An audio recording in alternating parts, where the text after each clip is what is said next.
সুপ্রিয় দর্শক, voice of বাংলাদেশে আপনাদের সবাইকে স্বাগত জানাচ্ছি। আমি সাজিয়া সুলতানা।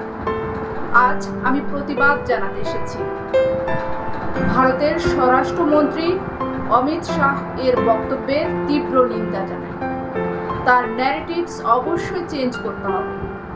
বাংলাদেশি অনুপ্রবেশকারীদের উল্টো করে ঝুলিয়ে সোজা করা হবে, বিষয়টির তীব্র নিন্দা জানাই। এ ধরনের বক্তব্যের জন্য তাকে ক্ষমা চাইতে হবে। সমগ্র বাংলাদেশিদের মেলবন্ধনের ঐক্য আমরা কিন্তু এক সূত্রে গেঁথে রেখেছি। আমরা এ ধরনের স্টেটমেন্ট ভুলব না। আমরা ফেলানি হত্যার কথা যেমন ভুলি নাই, আমরা যেমন স্বর্ণা দাসের কথা ভুলি নাই, তেমনি অমিত শাহ এর এই মন্তব্যের কথাও ভুলব না।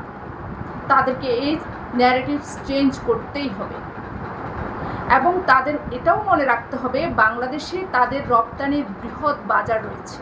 সেটা যদি চীন বা পাকিস্তানে চলে যায়, সে বিষয়টি নিয়েও তাদের ভাবনার বিষয় রয়েছে। আমরা আমদানিকারক হিসাবে বিভিন্ন দেশে যেতে পারি, তার মানে এই নয় যে আমরা তাদের প্রতি শতভাগ নির্ভরশীল। কিন্তু গ্লোবালাইজেশনের কারণে আমরা হয়তো পণ্যের বিভিন্ন বৈচিত্র্যতা নিয়ে আসার জন্য আমরা তাদের রাষ্ট্রের সাথে সম্পর্ক রেখেছি, কিন্তু এর মানে এই নয় আমরা তাদের সব চাপানোর খেলা মেনে নেব। সকল ষড়যন্ত্র আমরা বুঝতে পেরেও এখনো পর্যন্ত আমরা তাদের প্রতি নমনীয় ভাব পোষণ করছি। আশা রাখছি আগামী দিনগুলোতে এই ধরনের ন্যারেটিভস অবশ্যই পরিবর্তন করবে।